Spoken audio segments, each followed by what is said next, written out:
Solo para decir que volvió a llover. Se estaban generando muchos incendios, así que ya está lloviendo.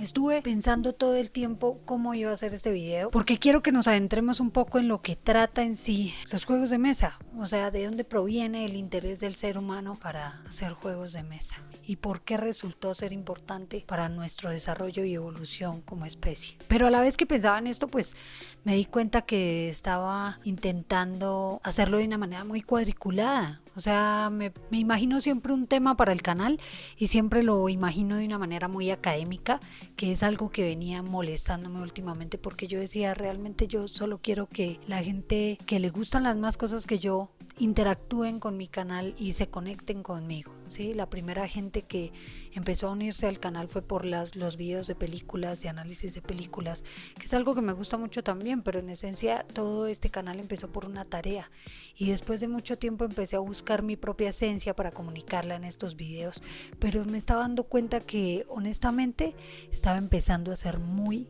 cuadriculada con el tema, pues porque empecé a dejar de disfrutarlo. Y últimamente hacer videos me estaba costando un montón, porque siento que un canal de YouTube el ideal es que lo disfrutes, que no se vuelva tu vida entera, sino que sea una parte de ella que logras documentar pues cada semana en este caso. Y es que quiero hacer videos semanales, quiero poder disfrutar del proceso de hacerlos.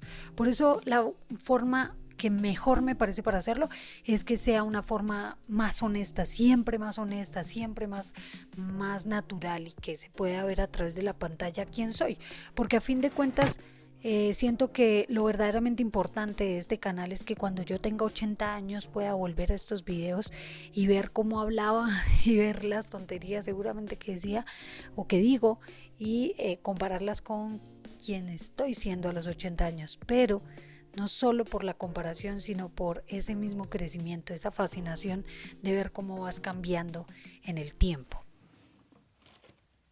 Siento que ahorita estamos en una época tan pretenciosa en la que queremos mostrar algo que no somos, que la forma más fantástica de crear contenido es sabiendo conectar con lo que somos realmente para contarlo a través de una pantalla.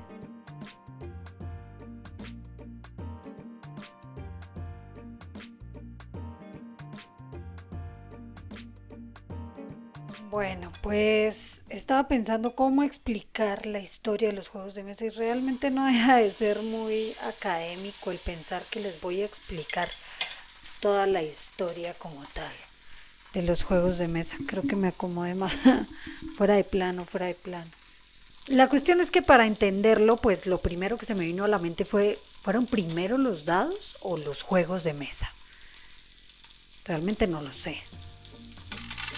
Y pues claro, como todos podemos, pues accedí a Google, en donde busqué esa información. Y realmente no sale un dato específico porque las dos actividades son igual de antiguas. Entonces luego me cuestioné si habían sido primero los dados o los juegos de mesa por mi propia lógica, y llegué a la conclusión de que seguramente habían sido los dados, porque pues son como la base de la mayoría de los juegos de mesa, ¿no se han dado cuenta?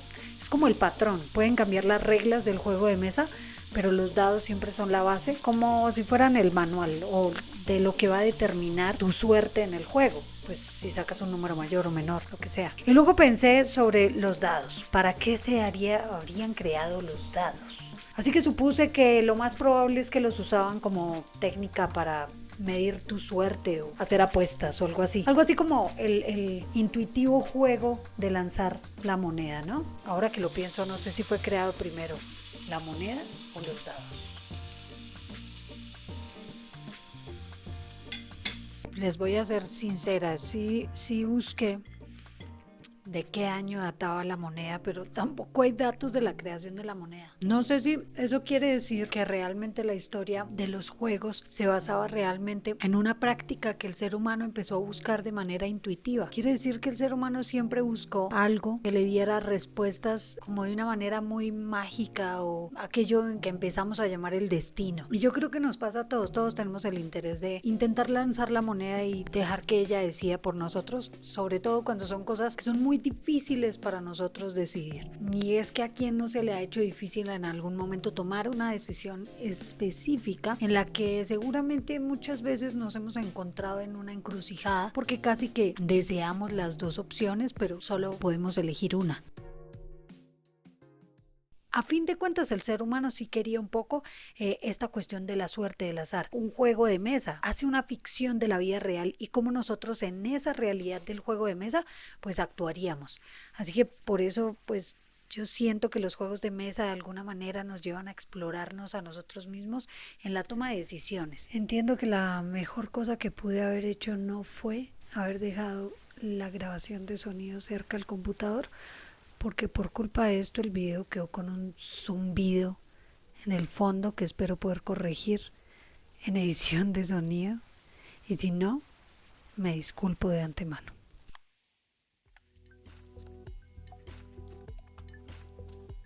Y seguro si estás acá es porque estás esperando que en algún momento te cuente la historia de los juegos de mesa. ¿Dónde nacen los juegos de mesa?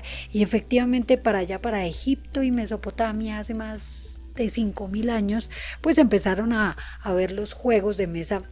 Los primeros que eran basados en estrategias y sobre el azar, ¿no? Era como los temas principales que tenían los juegos de mesa. No sé de qué definirían esos primeros juegos de azar, o sea, qué más apuestas hacían.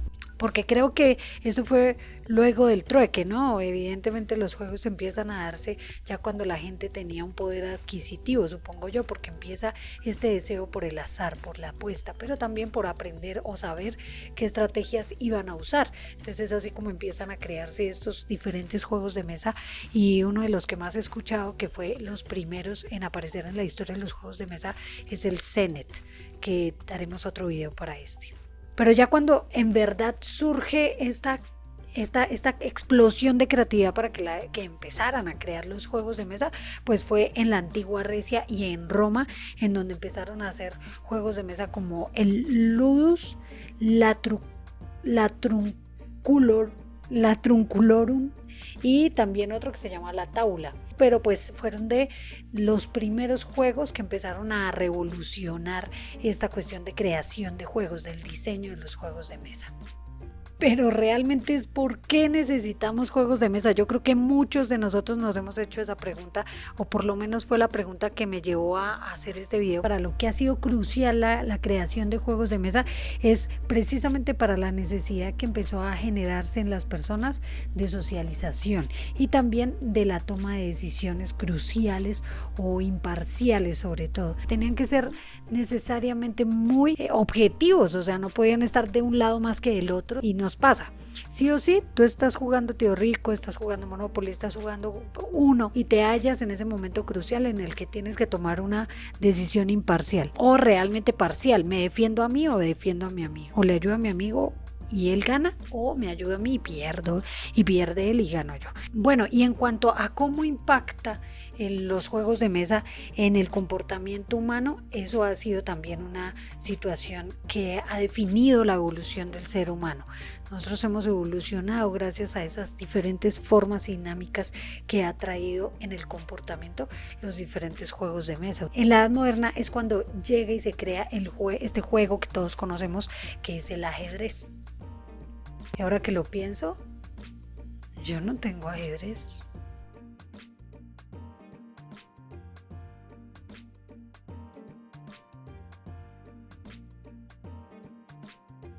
Realmente lo más parecido que tengo al ajedrez es que me acabo de dar cuenta que tengo un montón de estos jueguitos que son como imitaciones económicas y sencillas de juegos de mesa, o sea, son imitaciones pequeñas. Mentiras, sí tengo ajedrez, pero es esta versioncita, miren, no sé si pueden verlo acá. Es una versión económica y tengo como 3 juegos en esa versión, pero realmente hace mucho no los juego. Después hacemos un video invitando a alguien a jugar. El ajedrez es un juego tan épico que merecería que tenga una mejor versión, así que les prometo comprar un mejor ajedrez, solo que nunca ha sido demasiado buena. con el ajedrez, pero sí debería comprar uno mejor e invitar a alguien muy experto. Si usted es muy experto en el ajedrez y quiere enseñarme a jugar bien y estrategias y todo lo demás, pues escríbamelo ahí en un comentario. Y es que en definitiva el ajedrez fue uno de los juegos que pudo mostrar el surgimiento de la estrategia pura y dura y la competencia intelectual que empezó a mostrar la gente, ¿sí? O sea, la gente realmente empezó a mostrar que entre mejor estrategia estuvieran jugando ajedrez, pues empezaba una competitividad, era de su intelecto con el otro. No estabas compitiendo en un juego, estabas poniendo en juego tu intelecto. Y el que perdiera, evidentemente, yo creo que se sentía el más torpe ahí, pero pues, ¿qué tan cierto puede definirte solo un juego de ajedrez? Bueno, mejor me callo, porque seguramente sí, mucho. Y me encanta ver cuando la gente juega ajedrez. Eso sí que me gusta verlos ahí destruirse intelectualmente entre ellos. Pero ya ahí es cuando llega el siglo XX y pues con la globalización es que se encuentran otro surgimiento de juegos como lo fueron el Risk y el Monopoly, que de hecho este año cumplí años y mi hermano me regaló una versión de viajes. ¿Quieren verlo? Es súper lindo. Bueno, mírenlo acá. Este es el Monopoly, una versión para viajes. Y es muy lindo, trae sus piezas muy pequeñitas y la verdad quiero presumir algo. No me enfoques a mí, enfoca el billetico. Bueno, pues ahí pudieron ver, es una versión de Monopoly para viajes, así que es miniatura. Y es ahí entonces cuando nacen estos juegos como el Risk y el Monopoly, que empiezan a conectarnos un poco con la exploración de estrategias económicas y sociales, porque ahí es donde tú tienes que empezar a determinar cómo vas a jugar respecto al dinero del otro y respecto al dinero que tú tienes. Y obviamente jugando esto nos damos cuenta que netamente los problemas económicos son a causa de la corrupción. Me van a entender aquellos que han jugado a ser el banco y no han jugado bien. Y en la actualidad se conocen juegos de mesa que empiezan por esa línea, pero que empiezan también a modernizar los estilos de juego, como lo son el Catán y Ticket to Ride. Pero entonces a la hora 100 de concluir con este tema es llegar a saber y a reconocer que los juegos de mesa han sido nuestros compañeros fieles en cuanto ha sido la evolución humana, ¿sí? Desde hace muchos años, desde los tiempos más antiguos, los juegos de mesa han hecho parte de la forma en la que socializamos e interactuamos con las demás personas y también de cómo llegamos a tener la mejor estrategia para tomar decisiones cruciales de nuestra vida. Eso quiere decir que sí nos sirven. O sea, si uno juega constantemente juegos de mesa en la actualidad, pues puede que veamos resultados en la forma en la que tomamos decisiones, y más si ustedes son como yo, súper indecisos para tomar buenas decisiones. Mucha gente considera que invertirle un juego de mesa es botar la plata, pero yo les aseguro que voy a hacer todo lo posible para empezar a comprar muchos más juegos de mesa. Tengo varios que también he encontrado y son a un precio bastante asequible, así que pues, en mis redes sociales les estaré recomendando dónde y qué lugares pueden encontrar juegos realmente económicos. Yo creo que ya pueden ir a verlo en mi cuenta de TikTok y en mi Instagram, que estoy como soy Yeti o Yeti Romero, y pues les estaré mostrando esos juegos que ustedes pueden acceder de una forma súper gratuita, súper económica. Gratuita no,